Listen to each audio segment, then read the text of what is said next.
Hi,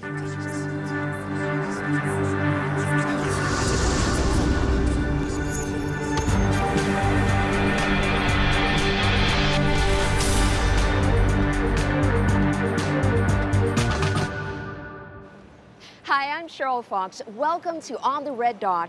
This week, we continue with our series, Friends for a Better World, where you'll get to meet budding social entrepreneurs. In this episode, we head to the Philippines next to meet Singaporeans on a mission there. First, let's drop in on Thomas Wee, who hasn't let age nor funding get in the way of a cause that's close to his heart, an orphanage for street kids, giving these children a roof over their heads while building warm friendships with the local community in the process.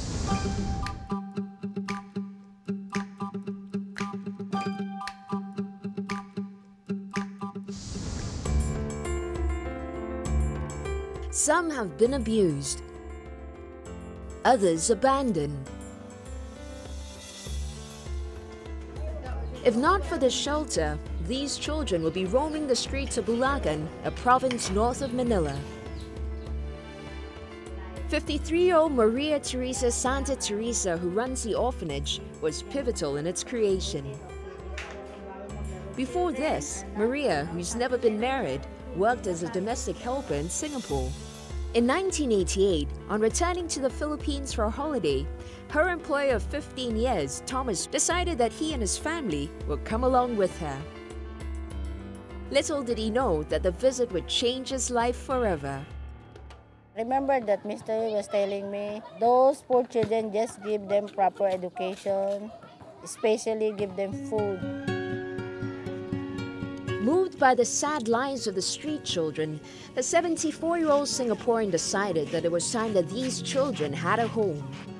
And in 2008, the Willing Hearts Orphanage was launched and now provides a home for 23 children. Thomas is also known as Lolo Thomas to these kids, a Tagalog endearment meaning grandfather. Each time I go there, I feel much more happy because the children will come around and kiss me. On the visit there, I was really shocked to see all the poor children, the family living in 20 rooms crammed up and no facility. So I decided that we should do something for them. With Maria taking care of things in Bulacan, Thomas was able to set up the orphanage without having to move from Singapore and fund it through his thrift shop. Right now, the shops are doing a daily sales between $180 to $200. So working on the 25 days, we get about $5,000. The rental here is $3,500. So we have $1,500. $1,500 we had to support Maria's side, the administration. The $1,500 covers the kids' living expenses, including school fees, as well as administrative costs of the orphanage. The public has been generous in donating items. Because the items are not brand new, Thomas sells them at a relatively cheaper price. However, of late, the shop has been bursting with supplies. Thomas decided to relocate to a warehouse. If I move to a warehouse, the rental is cheaper. We save by $1,000 and double the area. So I prefer that way. We have to cut down the cost so that the children can have more money. To manage the stock in his shop, Thomas tries to ship at least 2 boxes of things twice a month to Bulacan. The items are being sold at a thrift shop, which he opened up at the Bulacan market. It's popular amongst the locals who like many of the items from Singapore. The more boxes I send there, they will sell it for the day-to-day food. If they have good income, they have good food. Otherwise, the simple food will do. Even a piece of sausage and rice is enough for them. Education is a top priority for Thomas. Some of these children have never attended school before because they were too poor. But things are looking up. Kasi po, pinapatulog po kami, pinapakain, pinagkaaral. Kasi inaalagaan kami. Tapos pinapakain kami. Kasi minamahal kami ni Yoyo Thomas. Then 2, 3, Thomas hires 5 full-time staff to help Maria with the daily operations. With just 2 thrift shops in Singapore and Manila providing funding, Thomas is always concerned about how to keep the home going. He's come up with the idea of a homestay. He charges $380 per person for a 6-day homestay package at the orphanage. It also allows visitors to tour Bulacan, and there are always the cheerful kids to talk to. The homestay is sustainable because the rooms are ours. And if I bring people there, more important is not only they help us because they pay for the homestay, they also learn a lot from the people. If 1 month there are 20 people, I think we are comfortable. Rather than selling the clothes here $1, $1. Thomas visits the children once every 2 months. He's constantly wondering how to get more kids off the street and into the orphanage. And he's set his sights on a new building to make this dream come true. We have to do a bigger orphanage because this one is a temporary shelter. The new building for the orphanage, which we cater for 30 to 40 children. The extension cost will be about 6 million peso. This is about 180 to 190,000 Singapore, including cost and labor. So I was thinking it might not be difficult because Singaporeans are paying the COE for 90,000. I do for 10 years. I'm building a house for forever for them. So I think it's worth it. The United Architects of the Philippines-Singapore chapter are also providing the expertise for free. There are also donations in kind, like building materials and paint from individual donors. Hopefully, it won't be long before the new 2.5-story building is up and ready. Many of his contemporaries would be preparing for their retirement, but not Thomas. Judging from the vigor and enthusiasm that he has for the orphans, it's not likely that he's going to slow down. He's convinced that what he gives is far outweighed by what he receives from the children. What I'm doing is just step by step. As I do the project along, people come in and help me along the way. There's somebody who helped me, like the architect. They come and volunteer. I never approach them. We are very grateful and very happy that other people from other countries try to help us. That's why I'm very happy that Mr. Wee tried to help us. And I'm the one, he make me as one of the instruments to do all these things for him. And I thank God also that even I'm poor, I can help them.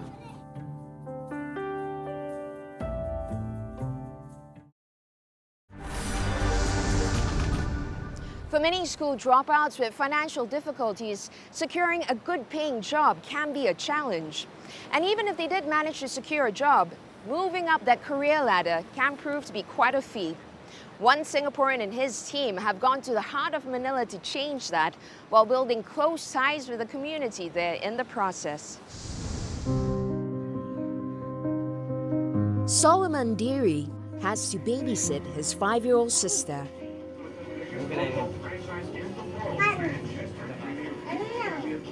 Earlier, his 2-year-old sister suffered a seizure due to a high fever, forcing his mother to rush her to the clinic. Since young, Solomon has had to take on the role of the man of the house as he grew up without a father. Being the eldest son of the family, it's a big pressure for me. I have three younger sisters. I need to work hard for them. Solomon's home is in one of the slums in Quezon City, the largest city in metropolitan Manila. It's considered a danger zone as it's prone to heavy flooding most of the time. One of Solomon's dreams is to move his family out of the slums and into a home somewhere safe. But that takes money, something neither Solomon nor his mother has. Solomon was in college for only a year before he called it quits. a decision that's left him with very few job opportunities. Until now. Thanks to a social enterprise called Bagosphere, Solomon's wish may well come true. Solomon was selected to attend a youth empowerment program conducted by Bagosphere. It's a 1-month-long training program that will give him access to higher-paying office jobs that might otherwise be unattainable to a college dropout like himself. Bagosphere, a Singapore-run social enterprise, was started by 3 young men. One of them is Elwin Tan. When I went to university, I got into some entrepreneurship program. I really believed that I wanted to start something, that I need to do something that has meaning, that is purposeful in the work that I do. Elwin and his 2 friends started Bagosphere in 2010, soon after graduating from the National University of Singapore. They based themselves in Bago City, Philippines, about 500 kilometers away from Manila. Establishing a social enterprise was uncharted territory for them. The business model is based on earning revenue from business process outsourcing companies while giving back to out-of-school youths through vocational training. Elwin revealed that he didn't take home a salary for the first 2 years. He survived on his savings and took up translation jobs on the side. In 2012, Bagosphere received a funding boost of 10,000 Singapore dollars when they emerged as one of the winners for the Young Social Entrepreneurs Program. It was organized by the Singapore International Foundation, or SIF. The challenge is really in communication, like managing the communications between different cultures. Once you click on the red button, This group of 13 out-of-school youths is Elwin's pilot project in Manila City. To date, Elwin and Bagosphere have trained about 190 of such youths in Bago City. Especially if you're booking early, will it be for one person or more? 83% of them found call center jobs within 1 month of graduating from the program. Bagosphere is working closely together with Microsourcing, a provider of managed operations that allows foreign companies to set up operations in the Philippines. With a base of more than 140 existing clients, there is a demand to fill Microsourcing's increasing human resource needs. In a very competitive workforce, sourcing and recruiting administrative staff in Manila can take as long as 12 weeks. Youth like Solomon, once trained, are a good source of untapped talent. Bagosphere's collaboration with local partners like Microsourcing can make all the difference to these youth. The goal is to help them gain access to higher paying and stable BPO jobs, sometimes call center jobs, but generally jobs in the outsourcing industry. Hi, good afternoon. Hi, good afternoon. These candidates go through a strict selection process. As many as 100 out-of-school youths are screened, but Elwin and his local trainers will only select 15. Screening and recruiting the right candidates will reduce hiring time for Microsourcing. What Bagosphere does is facilitate the transition for these youth from street jobs to being ready for an office space. And they do it in a very methodical, well-thought-of way. Common odd jobs for school dropouts include street vendors or jeepney conductors. Typically, a jeepney conductor might earn up to 200 pesos or about 5 Singapore dollars in a day. But fresh college graduates can earn up to 550 pesos or 16 Singapore dollars a day when they manage to secure office jobs.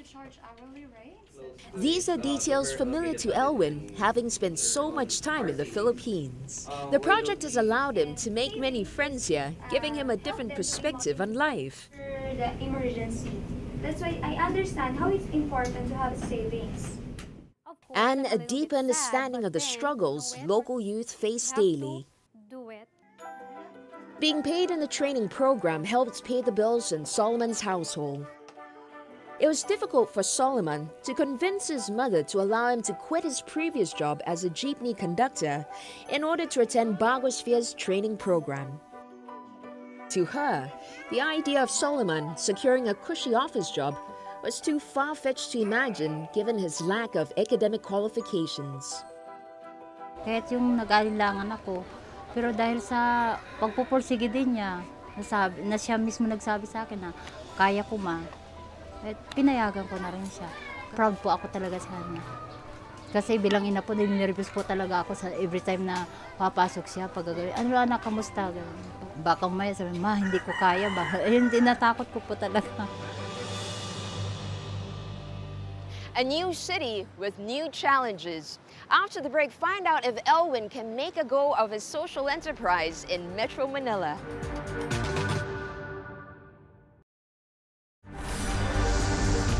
Social entrepreneurs rely a lot on local partners to achieve their social goals through their business plans. After all, they would have a better understanding of their own communities, a boon to any enterprise, as our Singaporean social entrepreneur Elwin Tan finds out in the Philippines. Elwin Tan used to conduct IT training with out-of-school youths in Bago City. But ever since Bagosphere hired locals like Vincent Dan Mahires to take care of training, Elwin can focus on other aspects of the business, like how to grow the social enterprise in order to help more college dropouts. Vincent's previous working experience in a local call center environment is invaluable to the work here. From the first day that they came in, they were people who are afraid to speak in front of an audience. Now they're more confident. Vincent has been working with Elwin and the other two Singaporean founders since 2011.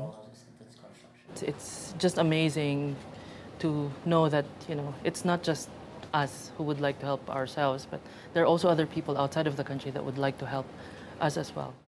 I saw youths who are very talented but unable to get a job or further their studies just because they are stuck in the kind of financial situation they are in.